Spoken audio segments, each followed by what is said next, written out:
Francis Lejeune, on a un peu la surprise des deux derniers contrôles. Manu Canal-Robles avec Adrien Hauteclair à ses côtés. Attention à Manu Canal-Robles, la fiabilité est là du côté des WRC. Il pourrait assurément créer la surprise au niveau des R5 et pourquoi pas un éventuel top 5.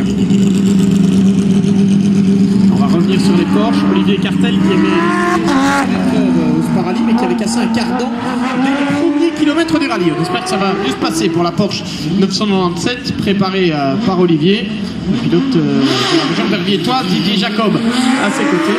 Et cette Porsche qui est basée sur une voiture de circuit, en fait une Porsche et qui a été adaptée pour le rallye. On écoute le bruit. En attendant, Étienne Montfort a tapé lui à l'avant droit.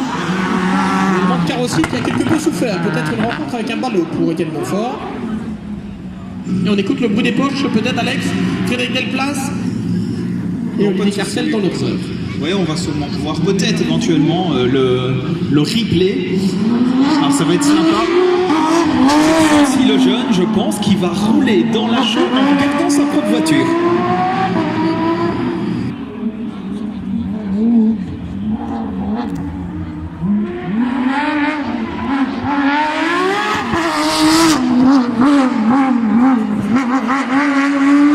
C'est bestial comme voiture et c'est ce qu'on aime. Allez, les Tchouquets maintenant, comme on les appelle. Stratégie de départ. Thomas, vous êtes déjà monté, je pense, dans une WRC en tant que copilote. Ça déménage à l'intérieur. En R5, c'est au niveau du châssis qu'il y a de grandes sensations. Ouais, des performances moteurs pour ces WRC, on dépasse les 300 chevaux. Puisqu'on est aux alentours de 315, 320 chevaux, alors qu'avec les voitures de la catégorie 5, on est un peu en dessous, mais effectivement, sur les voitures de plus ancienne génération, c'est Skoda qui date de 2004-2005 environ. Olivier Cartel, oh que c'est beau, piloté comme cela. Et puis Manu Canal-Robles, on l'a dit, l'un des héros du dernier rallye du Condro. Il était parti pour terminer sur le podium avant malheureusement de rencontrer des ennuis. Manu Canal-Robles, mais à suivre également sur ce rallye de bien à la Skoda Fabia WRC. On se souvient avoir vu Benoît Allard il y a quelques années qui avait revendiqué la victoire d'ailleurs avec une voiture de ce type.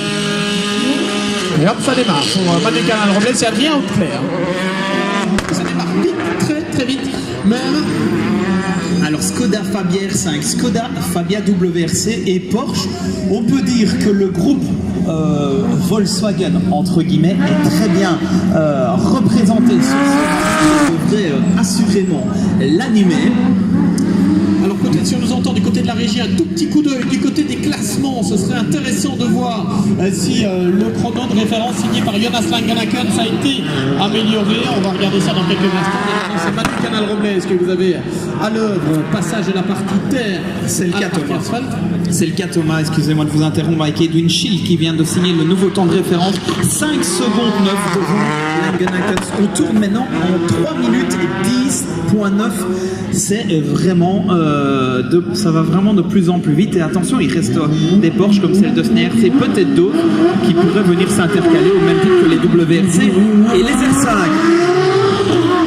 Voilà la Porsche de Francis Lejeune qui part maintenant avec Laurent Mottet, tandis que Francis, au volant de la Skoda Fabia WRC, est également en piste. Il quitte la show à l'instant, Francis Lejeune. Et puis Manu Canal-Robles. Pour la Skoda Fabia WRC. Et à l'image, Laurent Mottet. Sur cette Porsche 927, on voit les roues qui ont tendance à se bloquer quelque peu dans la partie terre. Ce n'est probablement pas le terrain le plus facile pour reprendre en main une voiture. Et puis la voiture aux couleurs de Piragri, partenaire de ce 35e rallye et même partenaire historique du rallye d'Olénie qui s'élance maintenant. Avec avec à son volant, bien sûr, Laurent Léonard, qui ne raterait pour rien au monde cette épreuve. Vous le remarquez peut-être, au passage, même si c'est reste efficace du côté de Manu Canal-Robles, mais vous remarquez peut-être que sur la Porsche Piragri, on a beaucoup de fois de ce rallye de Wallonie, Patrick Sneyers, vainqueur du tout premier rallye de Wallonie. Je pense que quand il sera là, Thomas, ça vaudra vraiment la peine de lui faire une petite salle d'applaudissements au sein du public. Cette fois, champion de Belgique, champion d'Europe également, Patrick Sneyers, il vient de fêter ses 60 ans, ne lui dites pas parce qu'il a toujours le pied droit. Avec l'âge, en général, les pilotes ne vont pas plus vite, mais il va toujours très vite au volant du Porsche. Également, qui vient de la région de London. Tire le nom, si je ne m'abuse. Et voici le classement qui s'affiche.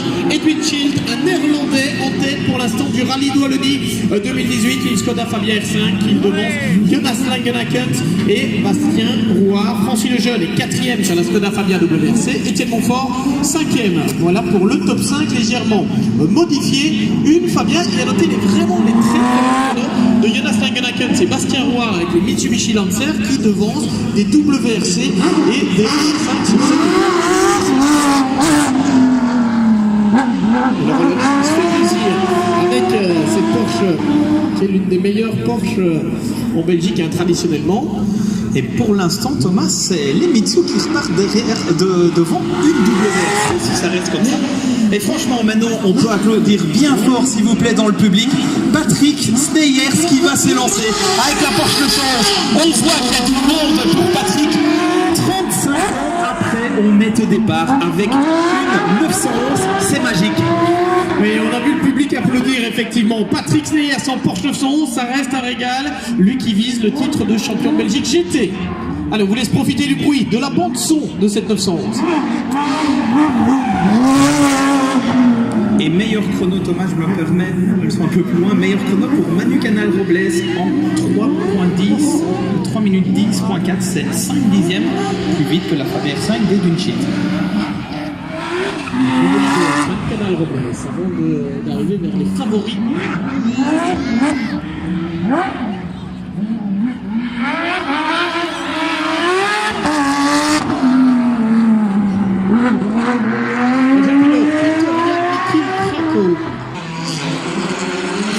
Normelon, qui est sponsor du championnat Belgique des rallyes cette année. Peter Yan, qui est le fils de Philippe Krakop, qu'on a vu tout à l'heure, c'est 2 Fiesta et il y en a une troisième qui va arriver avec Akil Boxoun. 3 voitures identiques avec le même décor au nom du sponsor de Belgian Rally Champions. C'est John Fixer.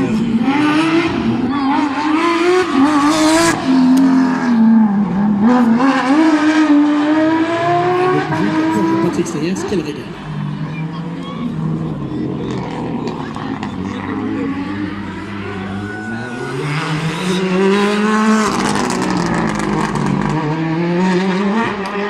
Sur la ligne de départ, la Skoda Fabia R5 à numéro 6, celle de Steve Matern et de Rick Van Nessen.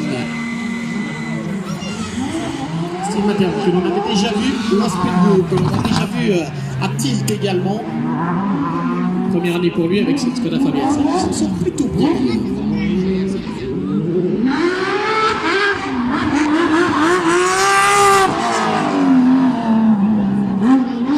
Et Patrick Sneyers qui quitte l'esplanade et la partie chaude. Steve Matern à l'image, arrivé dans la terre. Ah, c'est un peu large pour Steve Matern qui va aller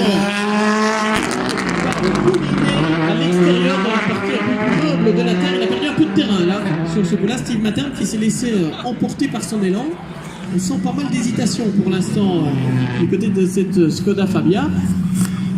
Steve qui avait roulé à Tilt et qui enchaîne ici avec le rallye de Wallonie. Ça fait longtemps qu'on l'a plus vu, c'est très sympa de le revoir aussi parmi les néerlandophones. David Bonjean, Michael Louette, c'est des régionaux. David est de Rochefort, même s'il est dans le liégeois maintenant. Un fidèle également de ce rallye de Wallonie. Je vous parle également de la 3e voiture, John Fixer, la Ford Fiesta R5 d'Akil Boxoun qui retrouve à sa droite Renault. coaché par Thierry Neuville et Nicolas Gilsoul. C'est d'ailleurs lui qui va sur certaines épreuves pour lire les notes à l'ordinateur avec Thierry Neuville. David Bonjean, découverte de la Skoda Fabia. Ce bijoutier de profession. Véritable gentleman driver dans le sens le plus noble du terme. Un pilote qui vient se faire plaisir et qui traditionnellement nous signe quelques belles performances qu'il peut avoir avec différentes WRC par le passé. Et il pourrait réaliser une surprise peut-être, David Bonjean. Akil Boxoun qui s'élance maintenant. C'est parti pour Akil Boxoun avec Frodo Herman. On va lui donner les notes en néerlandais. De la part de